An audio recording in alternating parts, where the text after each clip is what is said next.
Assalamualaikum, salam sejahtera dan salam Temerloh titik tengah Semenanjung. Anda bersama saya Izzati Muhammad dalam Buletin Temerloh edisi ke-6 yang bakal membawa anda menyusuri layar informasi di sekitar daerah Temerloh, Negeri Pahang serta nasional. Teruskan bersama kami. Kebawah Duli Yang Maha Mulia Pemangku Raja Pahang, Tengku Mahkota Tengku Hasanal Ibrahim Alam Shah, Ibni As-Sultan Abdullah Riayatuddin Al-Mustafa Billah Shah berkenan mencemaduli dalam program pengumpulan dan semaian biji benih pokok hutan di Arboretum Sultan Haji Ahmad Shah di Raub. Di dalam program tersebut, baginda juga berkenan untuk menanam sejenis pokok hutan yang diberi nama Meranti Kuantan ataupun dengan nama saintifiknya Shorea Kuantanensis usai baginda menyemai biji benih. Baginda turut memanjat pokok dengan bimbingan pekerja di situ dan baginda turut menerima sebuah buku panduan memanjat pokok daripada salah seorang staf di situ sebagai tanda kenang-kenangan. Menerusi laman Instagramnya, baginda turut menyeru orang ramai untuk bersama-sama memberikan sokongan dengan meminta kerjasama pihak Instagram untuk memberikan tanda tik hijau kepada orang ramai supaya mereka dapat bersama-sama ke arah Go Green. Baginda berkata tanda tik hijau ini membolehkan semua pemimpin hijau di seluruh dunia mengenali antara satu sama lain dan menjalinkan hubungan yang erat ke arah melestarikan alam sekitar. Baginda berhasrat bagi membangunkan sempadan hijau bagi melindungi hidupan liar dan alam sekitar serta mencari, memperbaiki dan membangunkan sempadan hijau negeri Pahang. Rancangan Tanah Kelompok RTK atau Skim Tanah Raya STR melibatkan dua kawasan iaitu di Bukit Queen dan Mamam Berulang yang melibatkan 332 peserta iaitu 301 orang yang terdiri daripada kaum Melayu, Cina dan India. Adu lancang Yang Berhormat Datuk Seri Muhammad Syahkan telah mengiringi Yang Amat Berhormat Datuk Seri Warosdewa Ismail, Menteri Besar Pahang ke sebuah majlis penyampaian surat hak milik tanah untuk dua rancangan Tanah Kelompok RTK atau Skim Tanah Raya STR di bawah Dewan Negeri bagi kawasan mentakap di Dewan UMNO Temerloh pada 4 September yang lalu. Diharapkan penyampaian surat hak milik tanah ini dapat memberikan sinar baharu buat penduduk yang menerimanya. Siapa sangka di tengah-tengah bandaraya Kuantan ini boleh wujudnya tapak vertigasi khas untuk golongan rentan. Pada 26 Ogos baru-baru ini, Yang Amat Berhormat Menteri Besar Pahang, Datuk Seri Warosdewa Ismail telah merasmikan projek tanaman vertigasi cili bara yang melibatkan 5 orang peserta dalam kalangan komuniti rentan di Jalan Wong Ahjan dan Jalan Pasar Kuantan. Sebanyak 2,000 polybag cili bara kaedah vertigasi dijangka akan mula dituai pada hujung November dan awal Disember dengan anggaran pendapatan sebanyak RM2,000 sebulan. Ini adalah antara usaha kerajaan negeri untuk mengubah lorong gelap Wong Ahjang kepada persekitaran serta komuniti yang lebih baik. Kolaborasi ini telah dijayakan oleh Yayasan Pahang dengan kerjasama Majlis Bandaraya Kuantan melaksanakan projek tanaman vertigasi cili bara di kawasan lapang di sekitarnya. Daripada MUIK, Majlis Bandaraya Kuantan, Jabatan Kebajikan Masyarakat, Pejabat Susu Kerajaan, NGO, Yayasan Pahang. Saya nampak telah menunjukkan keberhasilan yang sangat baik. Turut hadir melawat tapak ini adalah Exco Perpaduan, Kebajikan Masyarakat Pembangunan Wanita dan Keluarga Negeri Pahang, Yang Berhormat Datuk Seri Shahnizal Samsudin, Datuk Bandaraya Yang Hormat Datuk D.O. Kuantan, Yang Hormat Datuk Seri Abdul Hamid Ketua UMNO Bahagian Kuantan, Ustaz Razak dan tim Yayasan Pahang serta bapa angkat Komuniti Gelandangan dan Rentan Jalan Wong Ahjang iaitu Pertubuhan Dapur Infak. Diharapkan agar usaha ini mampu mencapai hasrat pemutihan di kawasan berkenaan sekaligus melahirkan golongan berkemahiran dan mandiri. Komuniti rentan haruslah diberi perhatian untuk sama-sama maju di negeri Pahang. Kerajaan Negeri Pahang melanjutkan tempoh pembayaran cukai tanah 2021 kepada semua pemilik tanah berdaftar di negeri tersebut sehingga 30 September ini. Menteri Besar Pahang Datuk Seri Warosdewa Ismail berkata, melalui lanjutan tempoh bayaran itu, denda lewat hanya akan dikenakan mulai pada 1 Oktober 2021. Menurutnya, kerajaan negeri menghargai komitmen pemilik tanah yang tetap menunaikan tanggungjawab, menjelaskan cukai tanah sungguh pun dalam situasi mencabar akibat penularan wabak COVID-19. Beliau turut berharap melalui keputusan itu, para pemilik tanah dapat terus menunjukkan komitmen tinggi dalam menunaikan tanggungjawab bagi menjelaskan cukai tanah masing-masing. Pada 19 Mei yang lalu, kerajaan negeri telah mengumumkan tempoh lanjutan bayaran cukai tanah bagi semua pemilik tanah berdaftar di Pahang pada tahun ini sehingga 31 Ogos lalu. Ia lanjutan daripada tempoh akhir bayaran pada 31 Mei setiap tahun. Keputusan tersebut dibuat berasaskan keprihatinan kerajaan negeri kepada masalah yang dihadapi oleh rakyat yang hampir keseluruhannya terkesan dan terpaksa berdepan dengan pelbagai situasi dalam tempoh Perintah Kawalan Pergerakan yang dilaksanakan sebelum ini. 6 ahli Dewan Negara mengangkat sumpah jawatan di hadapan Yang di-Pertua Dewan Tan Sri Dr. Rais Yatim. Mereka ialah Ketua Wanita UMNO bahagian Temerloh, Datuk Johannes Abdul Aziz, Pengamal Perubatan, Dr. Wal Martina Wan Yusof, bekas Ketua Pengarah Jabatan Kemajuan Orang Asli Jakwa, Datuk Aziz Sitin dan sementara 3 ahli Dewan Negara yang baharu lagi ialah Setiausaha UMNO bahagian Padang Besar Aziz Arifin dan Setiausaha UMNO bahagian Arau Serwandi Saad dilantik oleh Dewan Undangan Negeri Dun Perlis dan Fadlina Datuk Siddiq yang merupakan seorang peguam dilantik oleh Dun Pulau Pinang. Semua mereka mengangkat sumpah sebagai senator pada majlis yang berlangsung dalam keadaan mematuhi prosedur operasi standard SOP. Kami dari Temerloh TV mengucapkan selamat maju jaya buat Datuk Johannes Abdul Aziz. Ada lancang Yang Berhormat Datuk Seri Muhammad Shaka Samsudin berkesempatan meninjau perkembangan pembinaan jabatan kedua di Temerloh pada hari Rabu yang lalu. Menerusi laman Facebook beliau, Yang Berhormat Datuk Seri Muhammad Shaka memaklumkan bahawa kerja-kerja pembinaan jabatan tersebut sedang berjalan dengan lancar. Pembinaan jabatan tersebut adalah untuk mengelakkan kesesakan lalu lintas pada waktu puncak bagi memudahkan penduduk di kawasan setempat. Beliau turut menzahirkan ucapan syukur dan terima kasih kepada bekas Perdana Menteri ke-6 iaitu Yang Berhormat Datuk Seri Najib Tun Razak yang telah meluluskan permohonannya bagi membina jabatan tersebut untuk memberikan kemudahan kepada rakyat setempat bagi menjalani kehidupan mereka seharian tanpa perlu bersesak di jalan raya. Beliau berharap semoga kemudahan ini dapat membantu warga Parlimen Temerloh dengan sepenuhnya. Rata-rata penerima bantuan khas COVID BKC menarik nafas lega apabila telah menerima bantuan masing-masing mengikut kategori.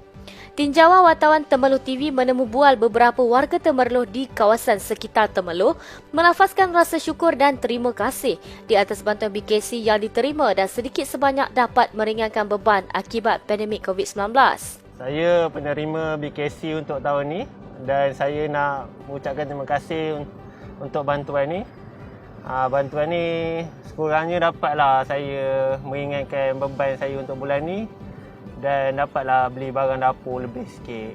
Terima kasih. Saya penerima BKC RM200 kategori bujang.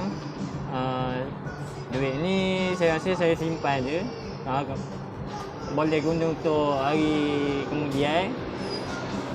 Terima kasih kerajaan atas tanda ingatan pada bujang pada musim Covid ni. Saya penerima bantuan khas COVID dan kategori bujang. Bekerja dekat TSJ ni Dapat 200 boleh lah nambah-nambah mana yang patut buat belanja, beli barang-barang sikit. Terima kasih kerajaan Malaysia. Namun di sebalik kegembiraan penerima BKC, peniaga kecil dan penerima JKP memohon agar kerajaan turut memberikan bantuan BKC kepada mereka kerana mereka turut terjejas pendapatannya akibat COVID-19. Menurut Abdul Rahim Abdullah yang merupakan seorang penjaja berkata, beliau tidak layak mendapatkan bantuan BKC maupun BPR walaupun mempunyai kelayakan. Dan saya menyeru agar kerajaan memberi kepada para peniaga untuk bantuan BKC ini. Sebabnya dapat dalam model 500 tu bolehlah untuk menampungkan perniagaan kami semua. Kami semua ni hanya berniaga kampung je, bukan berniaga dalam bandar semua ke apa. Saya harap kerajaan Malaysia boleh berfikir sikit untuk para peniaga kecil macam kami semua ni. Diharapkan bantuan ini sedikit sebanyak dapat meringankan beban rakyat selain kerajaan turut dapat mendengar rintihan pengusaha industri kecil dan sederhana agar turut tersenarai sebagai penerima PKC maupun BPR.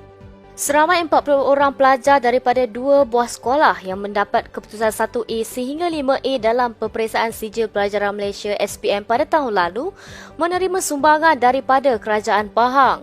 Exco Hal Ehwal Agama Islam dan Pendidikan Negeri Yang Berhormat Datuk Seri Syed Ibrahim Syed Ahmad berkata, 2 buah sekolah yang dipilih kali ini ialah Sekolah Menengah Kebangsaan Teluk Sentang dan Sekolah Menengah Kebangsaan Kerdau. Pada masa yang sama, turut meraikan 12 orang pelajar SMK Kerdau dan 5 5 orang pelajar SMK Teluk Sentang yang ditawar masuk ke Institut Pengajian Tinggi Awam IPTA. Dalam pada itu, Yang Berhormat Datuk Seri Syed Ibrahim berkata, harapan sudah pastinya diletakkan kepada anak-anak ini dengan harapan kecemerlangan dan usaha dapat diteruskan. Seorang peternak kambing berputih mata apabila melihat 10 ekor kambing ternakannya hangus dijilat api dalam satu kebakaran di sebuah kandang di Jalan Temerloh Jaya pada Sabtu pagi yang lalu. Peternak kambing tersebut, K. Saravanan berkata, dia menyedari kejadian yang berlaku jam 5 pagi itu selepas mendengar jeritan ibunya. Menurutnya, ketika itu dia yang sedang tidur segera bangun dan bergegas ke kandang kambing yang terletak kira-kira 10 meter dari rumahnya. Sementara itu, Timbalan Pengarah Operasi Balai Bomba dan Penyelamat Pahang, Ismail Abdul Ghani berkata, 6 anggota bomba yang diketuai oleh Pegawai Kanan Alif Hafizul Muhammad dari Balai Bomba Bukit Angin dikerahkan ke lokasi kejadian pada jam 5.05 pagi. Api dapat dikawal sepenuhnya pada jam 6.45 pagi dan kira-kira 90% kandang kambing kayu itu musnah dan terdapat berbelas ekor kambing rentung, manakala 5 lagi dapat diselamatkan. Beliau turut berkata punca kebakaran masih dalam siasatan. Susulan daripada itu, kejadian kebakaran tersebut juga telah mendapat perhatian adu lancang Yang Berhormat Datuk Seri Muhammad Syakar Samsudin yang telah menghubungi saudara K. Saravanan untuk mendengar sendiri kejadian yang berlaku, dan pada petang tadi, saudara K. Saravanan hadir ke Pejabat UMNO bahagian Temerloh berjumpa dengan Yang Berhormat Datuk Seri Muhammad Syakar yang telah bersetuju untuk membantu dan menghulurkan bantuan bagi meringankan beban serta kerugian yang dialami. Baru-baru ni saya dapat panggilan daripada Pejabat Datuk Seri. Beliau ingin berjumpa dengan saya, tanya khabar tentang kebakaran kandang kambing saya. Banyak kerugian dan beliau bersepati, beliau adalah nak bagi sumbangan untuk saya memulakan balik kandang kambing baru di tempat yang samalah. Saya berterima kasihlah dengan Datuk Seri memberi sumbangan pada saya. 4 lokaliti di Pahang dikenakan Perintah Kawalan Pergerakan diperketatkan PKPD berkuat kuasa 10 September hingga 23 September depan. Salah satu daripadanya melibatkan daerah Temerloh, iaitu lokaliti Kampung Batu 1, Jalan Mentakap. PKPD di lokaliti terbabit dilaksanakan setelah meneliti pembentangan Kementerian Kesihatan Malaysia KKM mengenai penilaian risiko serta trend jangkitan COVID-19. Prosedur operasi standard SOP bagi kesemua PKPD adalah sama seperti yang diumumkan sebelum ini. Diharapkan penduduk dapat memberikan kerjasama untuk mematuhi arahan pihak berkuasa demi mencegah penularan wabak COVID-19. Majlis Perwakilan Pelajar Institut Kemahiran Tinggi Belia Negara IKBN Temerloh telah menyertai pertandingan video pendek peringkat antarabangsa bagi memberikan kesedaran berkenaan tragedi tsunami yang pernah melanda negara pada tahun 2004. Video tersebut menerangkan langkah-langkah yang perlu kita ketahui sekiranya kita berdepan dengan situasi yang sama di masa yang akan datang. Peserta daripada IKBN Temerloh ini bersaing di dalam kumpulan 1 bersama 4 lagi negara jiran iaitu Australia, Indonesia dan juga Thailand. Kami di Temerloh TV mengucapkan selamat maju jaya dan semoga penyertaan tersebut mendapat tempat di antarabangsa. Kita beralih ke berita sukan. Penang FC mengecewakan Seri Pahang FC dengan kemenangan 2-1 pada saingan Liga Super di Stadium Darul Makmur pada hari Ahad yang lalu. Pada perlawanan itu, Penang FC dilihat lebih memberi ancaman kepada tuan rumah dengan melakukan gerakan berbahaya untuk mendapatkan gol pendahuluan. Peluang terbaik lawan hadir menerusi penyerang import Anselmo Aruta, tetapi bola terkena tiang kiri gol ketika penjaga gol Seri Pahang, Helmi Eliza Ilyas, sudah tertewas pada minit ke-10. Pada minit ke-23, penyerang tuan rumah Kenny Atiu hampir membolosi gawang lawan, namun bola tendangannya sedikit melepasi palang gol lawan. Seminit sebelum tamat separuh masa pertama, Atiu mempersia-siakan peluang untuk menjadikan gol selepas gagal melakukan penyudah tepat biarpun hanya berdepan penjaga gol Penang, Samuel Somerville. Bersambung babak kedua, skuad Tok Gajah memecah kebentuan menerusi Atiu yang memanfaatkan hantaran Bakiuddin Samsudin pada minit ke-60. Namun Penang tidak menunggu lama untuk menyamakan kedudukan hasil sentuhan kapten pasukan Endrick Dos Santos pada minit ke-67.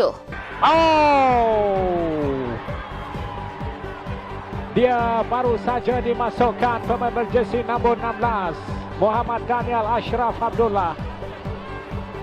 Pemain kelahiran Kelantan, pemain berusia 24 tahun.